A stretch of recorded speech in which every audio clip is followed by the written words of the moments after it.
It is time to drain the swamp in Washington, D.C. This is why I'm proposing a package of ethics reforms to make our government honest once again. When Bill Clinton, who was right about Obamacare 2 weeks ago, by the way, he said it's crazy, came into office, he signed an executive order saying if you work for the White House or a federal agency, you can't lobby the government for 5 years after you leave. But then President Clinton did what the Clintons always do. He rigged the system on his way out, right? Clinton lifted the executive order so Clinton cronies like John Podesta could start raking in cash. So here's what we as a group are announcing tonight. First, I'm going to reinstitute a 5-year ban on all executive branch officials lobbying the government for 5 years after they leave government service.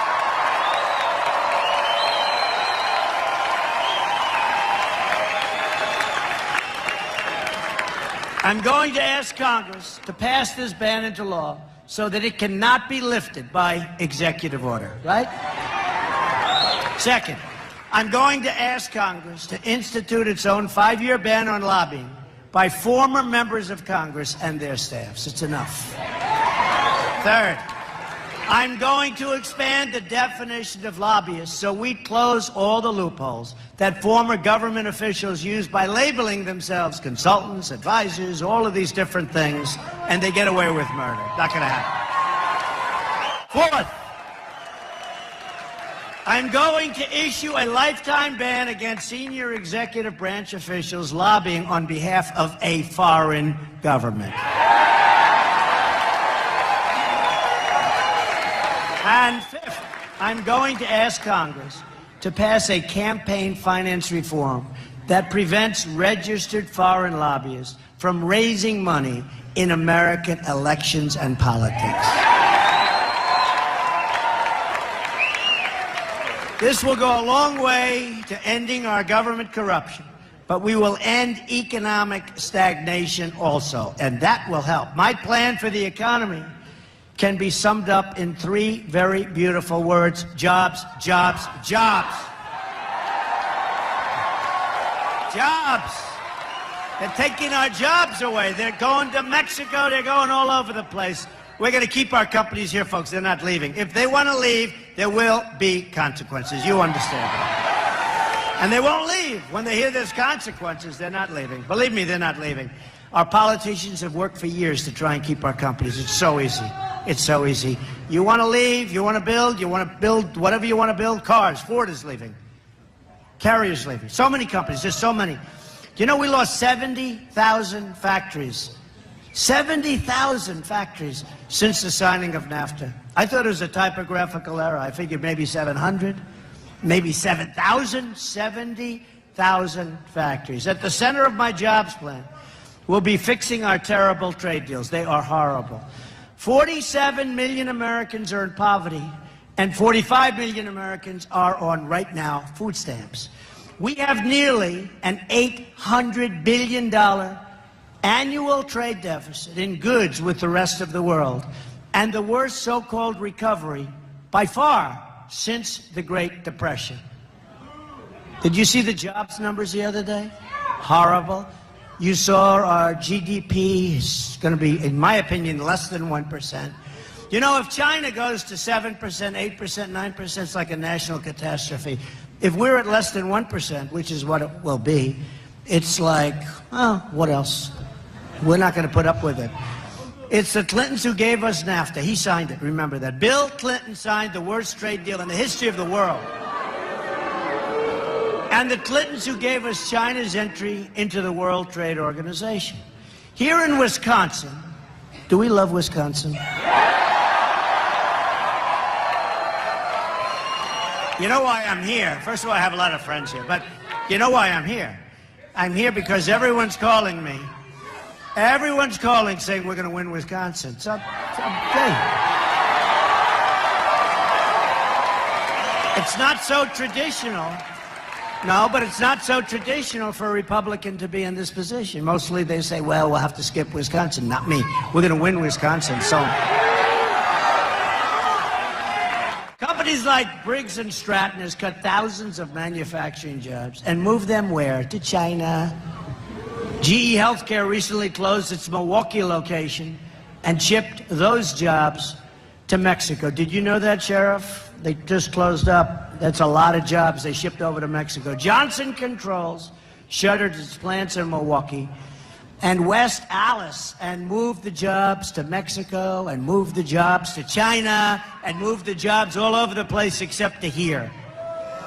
The list goes on and on. Many, many companies leaving Wisconsin, leaving everywhere. They're leaving our country. We are living through the single greatest jobs theft in the history of the world. It's true. Our companies are being raided. Our jobs are being let go. We end up with unemployment and empty buildings. They end up with cash. Tremendous factories like you've never seen. Magnificent plants. Jobs all over the place. We end up actually with two things. Unemployment and drugs. They end up with the cash. We end up with the drugs. Not so good. A Trump administration is going to renegotiate NAFTA, stand up to China, and get along with China. We don't get along with China now, and they rip us off. And stop the jobs from leaving our country. And I do a lot of business with China. I have the largest bank in the world as a tenant in one of my buildings in Manhattan. And China's wonderful. I mean, I wish our people ran our country. I mean, like, they're smart people. They're smart people. We don't have smart people running our country. We have people that are incompetent. We have a president that all he wants to do is campaign for Hillary Clinton so that she can double your health care costs. All he does is campaign.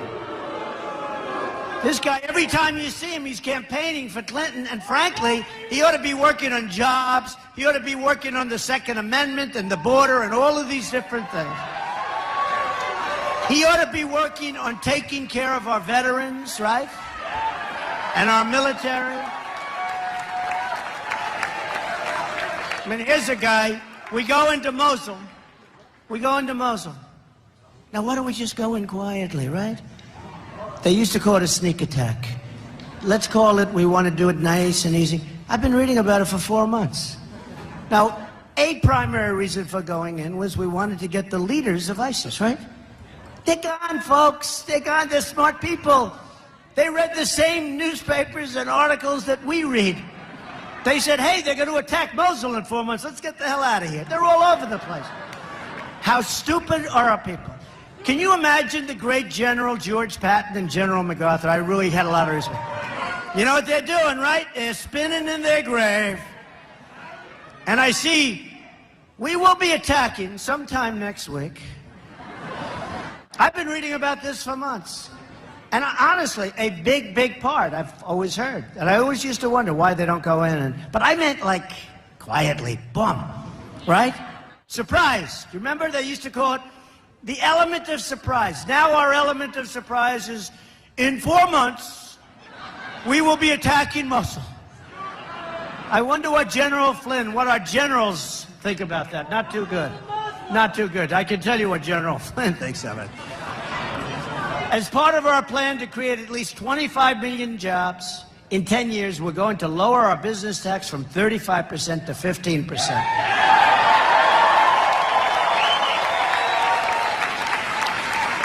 We're going to make our nation rich again. We're going to have great companies. We're going to have great jobs, and jobs are going to start coming back to America. But to be a rich country, we must also be a safe country. National security begins at the border. Speaking in a secret meeting to a foreign bank, Hillary Clinton said her dream is for totally open trade. There go the rest of your jobs. And open borders. There goes your country. Between open trade, your jobs, open borders, your country. So you lost your jobs and your country. Other than that, she's doing a great job. By open trade, she means foreign countries can cheat us out of millions of dollars and millions of jobs. And literally, not millions of dollars, really, it's really trillions and trillions of dollars. By open borders, she means totally unlimited immigration. In a secret speech to Goldman Sachs, she said citizens who want to control immigration are un-American. I don't think so. Deplorable, right? Irredeemable. Irredeemable. He's a deplorable guy. He looks good to me. So Hillary thinks most of the country is either deplorable or irredeemable, un-American, racist, or basement dwellers. That's what she called Bernie Sanders people, basement dwellers. Oh, Bernie, why did you do it, Bernie? You know, his people are saying, why'd you do it, Bernie? Why'd you do it? Poor Bernie. Now he has a rally and 100 people show up. It's a little sad. He could have left a great mark on history. He won't. Hillary's plan includes, although I think we're going to get a lot of Bernie people, because one of the things Bernie knew is that we were being ripped off on trade. It's a big factor. And we're not only going to make that good, we're going to have a lot of trade, but we're going to make great deals. We're going to have a double highway. We're going to have things coming back to us. Right now, it's a one-way highway out. There is no serious person out there who would suggest somehow that you could even rig America's elections, in part because they're so decentralized and the numbers of votes involved. There's no evidence that that has happened in the past, or that there are instances in which that will happen this time. And so I'd invite Mr. Trump to stop whining and go try to make his case to get votes. And if he got the most votes, then it would be my expectation of Hillary Clinton to offer a gracious concession speech and pledge to work with him in order to make sure that the American people benefit from an effective government. And it would be my job to welcome Mr. Trump, regardless of what he said about me or my differences with him on my opinions, and escort him over to the Capitol, in which there would be a peaceful transfer of power. That's what Americans do. That's why America's already great. One way of weakening America and making it less great is if you start betraying those basic American traditions that have been bipartisan and have helped to hold together this democracy now for well over 2 centuries.